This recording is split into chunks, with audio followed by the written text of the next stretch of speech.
Good day, everybody, and welcome to today's latest episode on our Malaysian property video series on YouTube. And today's topic is something interesting, which I think many of you viewers may not be very familiar with. So let me shed some light on it, which is, do you guys know that the Johor Sultan, the Sultan of Johor, will become the new King of Malaysia as of end January 2024 next year, which is basically another 3 months from now.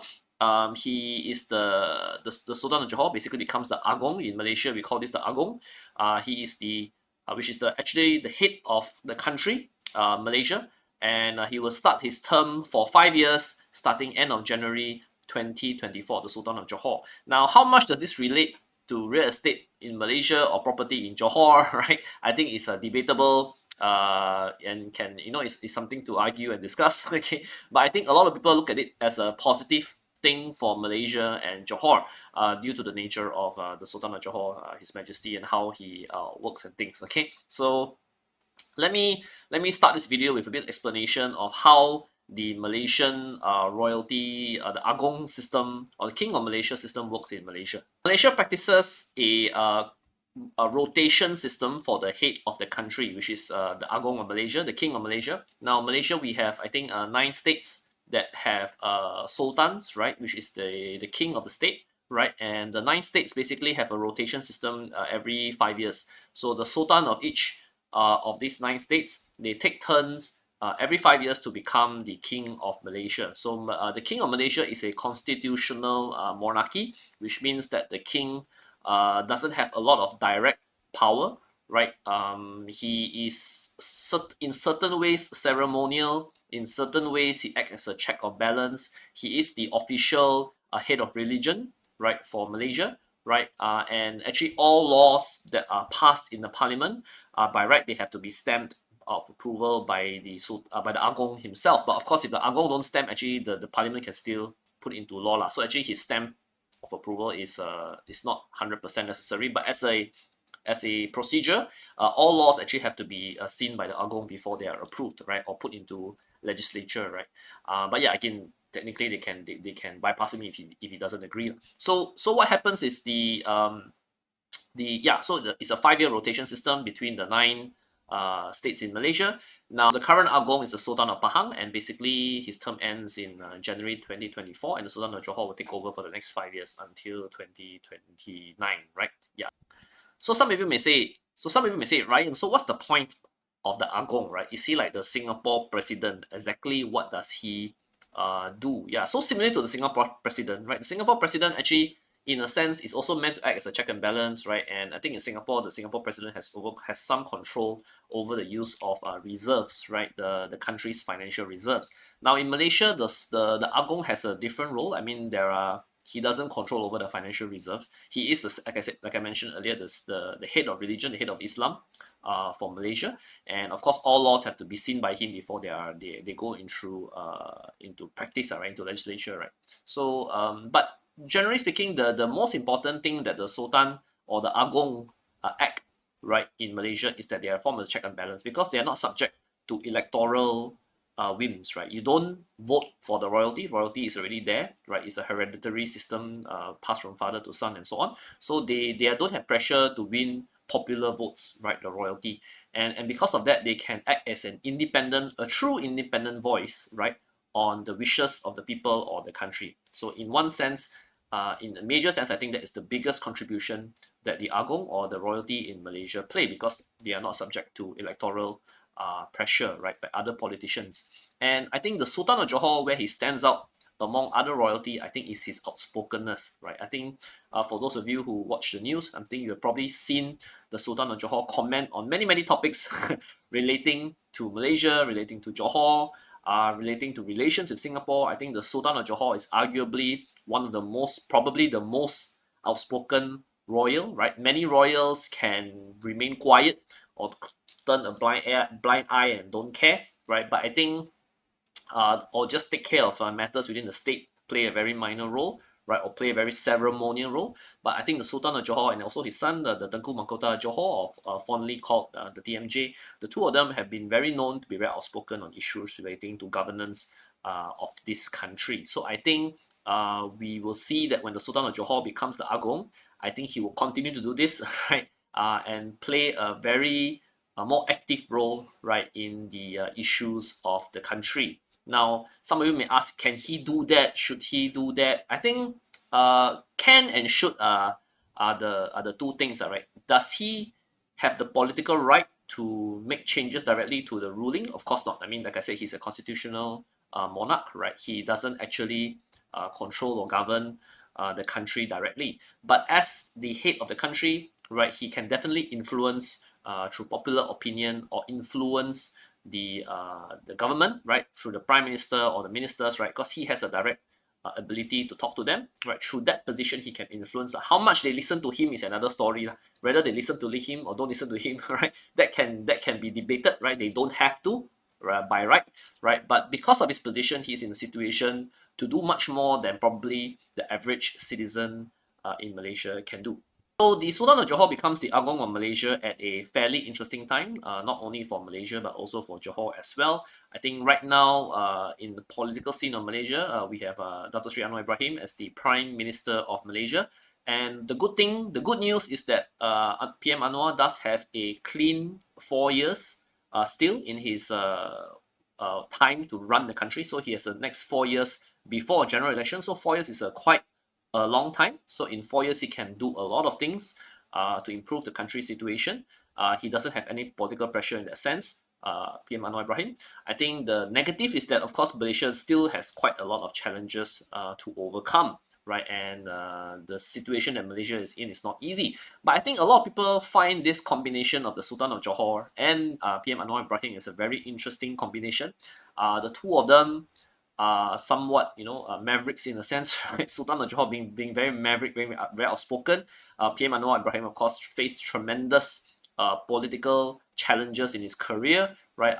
From being jailed in 1997, fighting from jailed a couple of times, fighting, trying to fight for change, right? And to finally becoming the prime minister last year. I think that was a huge overcome a lot of challenges for him to overcome, right? So to him to reach the pinnacle, right, after such a long challenge and to finally see these two guys together, I think it's a quite interesting combination, right? As a Malaysian, and I think many Malaysians will see that the Sultan of Johor and the Anwar Ibrahim as the leaders of state or leaders of country are a quite interesting combination and probably a very positive thing to look forward to. From the state of Johor perspective, I think the Sultan of Johor will become Agong, right, at the time when we have the rapid transit system, the RTS, which is the MRT linking Johor Bahru to Woodlands, which is coming in 2026, another 3 years from now. So this will finally see Johor Bahru get connected to the Singapore MRT network, right? And I say this, right? So the MRT will come from Woodlands to Johor Bahru in 3 years' time, 2026, right? And this MRT will be operated by SMRT, in case you didn't know, right? And this MRT can carry 10,000 people per hour per direction, which is a lot, right? And it will open up JB economically very much to Singapore. A lot more people will be able to travel to and fro Singapore and JB, and it's a big part of my channel, this YouTube channel, and also my TikTok, is that how much we believe that JB will change, Singapore will change due to this connection, improved connection between JB and Singapore. And of course, we believe very strongly that property prices in JB will benefit a huge deal as well with this increased connectivity to Singapore, because the price difference between Singapore properties and JB properties are so huge, right? So this thing will happen during his reign as the Agong of Malaysia, which I'm sure is something that he will shout a lot about, and he will push very much to get recognized, not only in Johor but also in the Malaysian populace in KL as well. So the RTS is one big event that will happen in Johor during his reign as Agong. The second thing that we also looking forward is the relaxation of the Malaysia My Second Home visa. Right now, today, if you are a Singaporean and you buy property in JB, it doesn't guarantee that you can stay in Malaysia, because property ownership and visa to stay, right, is two different things. So the Malaysia My Second Home is something that today is very restrictive. The requirements are very strict. A lot of people cannot go through, right? We have limited the pool for MM2H too much, right? And I think the Sultan of Johor criticized this, I think 2 years ago. And I think right now the current government is cognizant of this fact, and they're going to do a much more relaxed MM2H version. We are waiting details. It was supposed to be announced in October. I think probably now it'll be announced in November, right? We are waiting for the details, but from the draft that I have heard, I think a lot of Singaporeans are going to be very happy about it, because it's a lot more easier to apply, right? And I think a lot of Singaporeans will take advantage, especially those retirees, right, who want to reduce living costs, you know, spend some retirement years, time in Malaysia. Definitely retiring in JB is one way for you to fight the high inflation, because if you have Sing dollar or you earn Sing dollar, right, you come to Malaysia with the strong exchange rate, you can definitely reduce your retirement costs quite a fair bit. And part of that, for that solution to work, the Malaysia, my second home, must become a lot more easier to apply. So again, the Agong, the Sultan of Johor as the Agong, I'm sure will push very heavily for this to happen, right? It's already happening, but I think he'll be very happy that when he's Agong, this will happen, right? And I think MM2H is one of the great tools that Malaysia has to encourage more investments and more people to come and stay and reside in Malaysia.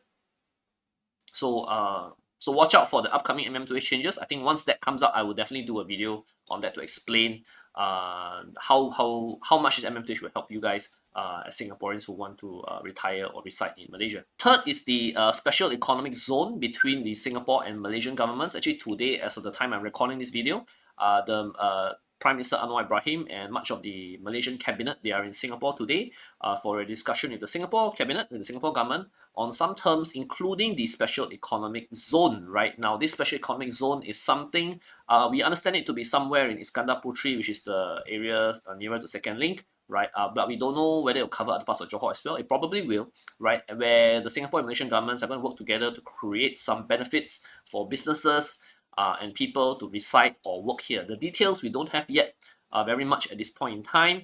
We understand some of it will include visas to allow Singapore businesses and Singapore people to be able to spend more time in Johor. I think very much this special economic zone will be in Johor, right? And I think it's a big benefit not only to Johor but to Malaysia in general, right? I've always mentioned that one way for Malaysia to pull ahead economically is also to work much more closer with Singapore. Singapore has abundance of talent, capital, right, but restrictions on space and cost. And this is something that Malaysia can provide, right? And the two countries should really be collaborators in this sense. No more competitors, collaborate in this sense to get more out of this.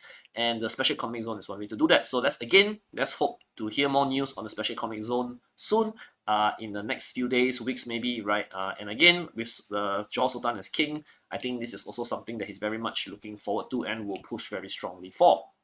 The next item, which is a little bit more speculative, is the return of the high-speed rail, the HSR. Right now, for those of you who remember, I think over 10 years ago, there was a plan to build a high-speed rail linking Singapore's Jurong East to Kuala Lumpur, right? And this high-speed rail will allow people to travel from Singapore to KL in 90 minutes through a high-speed rail, similar to what you see in China, Japan, you know, like the Shinkansen or the high-speed rail in China.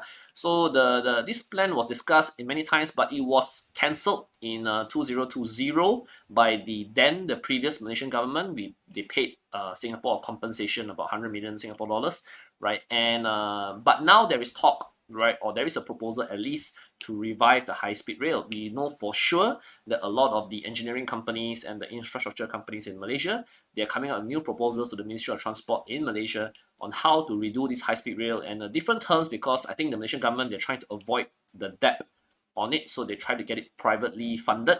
So this high-speed rail, if it comes back, right, or once the proposal is fixed, I'm sure it'll be proposed again to the Singapore side. Singapore government will only benefit from having a high-speed rail, right? Singapore government definitely wants a high-speed rail to be there.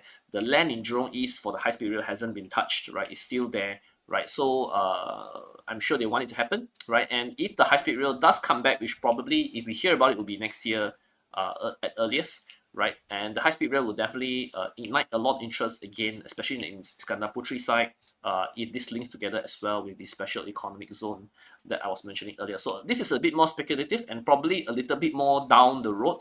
We probably won't hear more about the high-speed rail, or at least more details about the high-speed rail until 2024. But again, I'm pretty sure the Sultan of Johor, again, as the king of Malaysia, as the Agong, this is something he's probably very positive and high on his agenda to get it done, right? And I'm sure he will pressure the Malaysian government to try and get this sorted out.